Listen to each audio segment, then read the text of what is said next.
marka hore waxaan salaamayaa shacabka Soomaaliyeed meel walba oo ay joogaan.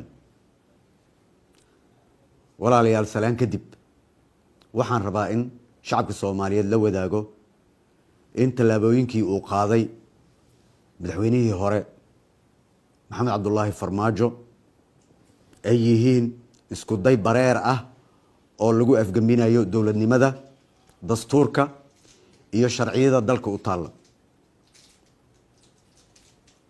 Farmaajo ka sokow inuu shuruucda dalka ku xadgudbay, wuxuu saaka weerar ciidan ku soo qaaday xafiisyada ra'iisul wasaaraha iyo xarunta golaha wasiirada, isagoo isku dayay in uu ka horjoogsado gudashada waajibaadkoodii qaran.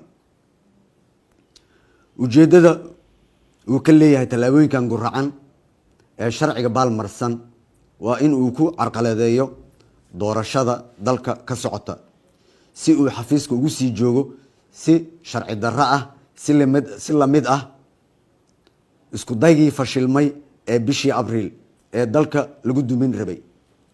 haddaba maadaama uu madaxweynihii hore sida muuqata go'aan ku gaaray in uu burburiyo hay'adaha dowladda isaga oo aan haysan sharciyad, waxaa shacabka Soomaaliyeed u cadeynayaa in xukuumadda federaalka Soomaaliya oo gudanaysa waajibaadkeeda dastuuriga ah, gaar ahaan xilliga kala guurka ah, ay si buuxda mas'uul uga tahay hogaaminta iyo hagista dhammaan howlaha hay'adaha kala duwan ee qaranka.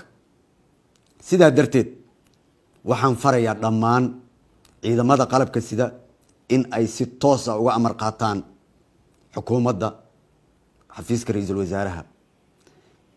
cid kasta oo ka hor timaada amarkan waxaan si degdeg ah ula tiigsan doonaa hadduu alla idmo sharciga. Maxamed Cabdullaahi Farmaajo saan la wada socono waa musharax madaxweyne, waxba ugama duwana musharaxiinta kale ee xilkan u taagan. waxaan u cadeynayaa saa darteed musharax ayaa tahay, gees u istaag sida musharaxiinta oo kale, kursigana u tartan. saa darteed ciidamada kama amar qaadan karaan, wax amar ah nama siin karo, maadaama uu doonayo in uu hay'adaha iyo awoodaha qaranka uga faa'iideysto musharaxnimadiisa kuna burburiyo dowladnimada haddii uu waayo dantiisa shakhsiga ah, taasoo ah waan booba ama waan banada.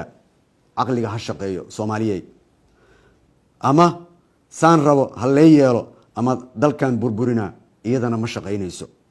waxaan mar kale shacabka Soomaaliyeed u xaqiijinayaa in ay iga go'an tahay in ay dalka ka dhacdo doorasho hufan oo horseeda in awoodda dalka si nabad ah lagula kala wareego, si looga baxo cakirnaanta siyaasadeed ee uu dalku geliyey madaxweynihii hore. aniga ka shakhsi ahaan waxaan hortiina ka cadeynayaa in aan marna u dulqaadan doonin in doorashooyinka dalka in la boobo, in la dhaco, in lagu takrifalo, in sida la rabo laga yeesho. waa doorasho ee waxa ma ahan xulasho. waa xaaraan in doorashadan dadka qaarkood ay iska waayaan iyadoo la leeyahay dadka hebel iyo hebela kursigan iska leh. kursiga baarlamaanku waa doorasho ee ma ahan xulasho. anigana diyaar uma ihi inaan ummadda Soomaaliyeed sidaan hore uga ballan qaaday uguna dhaartay in gacanteyda lagu cuno ama dembi lagu galo ay cid kale uga faa'iideysato. saa darteed waxaan shacabka Soomaaliyeed mar kale u cadeynayaa doorashadan waa inay noqotaa doorasho hufan oo cadaalad ah loona siman yahay. guddiyada waxaan farayaa sida ugu dhaqsiyaha badan meelaha ay howlaha ka socoto doorashooyinka inay u gutaan sida cadaaladda ku salaysan, doorashadan ay noqoto mid hufan. guddigii aan ku arko inay baal maraan ama u eexanayaan ama ay fududeynayaan doorasho aan hufnayn kama yeelayay, waana taaganahay. shacabka Soomaaliyeedna waataan ugu dhaaranay dhammaanteen. sida aad la socotaan dhammaan shacabka Soomaaliyeed, shirkii madasha ee lagu ballamay waa sidiisii. dowlad goboleedyadana way imaanayaan, waana ku ballanay, wayna soo socdaan dhammaan. all agabkii logistikada ahaa iyo diyaaradahoodii waa loo diyaariyey, wayna imaanayaan. shirkan wuu furmayaa. shirkaasoo looga hadlayo dardargelinta doorashooyinka, hufnaanteeda iyo dhamaystirka sida ugu dhaqsiyaha badan doorashada. marka waxaan leeyahay shacabka Soomaaliyeed u sheegaya musharax kastana u sheegaya in iimaanka lagu qabo doorashadan waa aqoon isku dhiib, cidna kama yeelayno in kaligeed ay qoriga haysato. hal heeska maanta waa doorashaha afgambi maya. wassalaamu calaykum waraxmatullaahi wabarakaatu.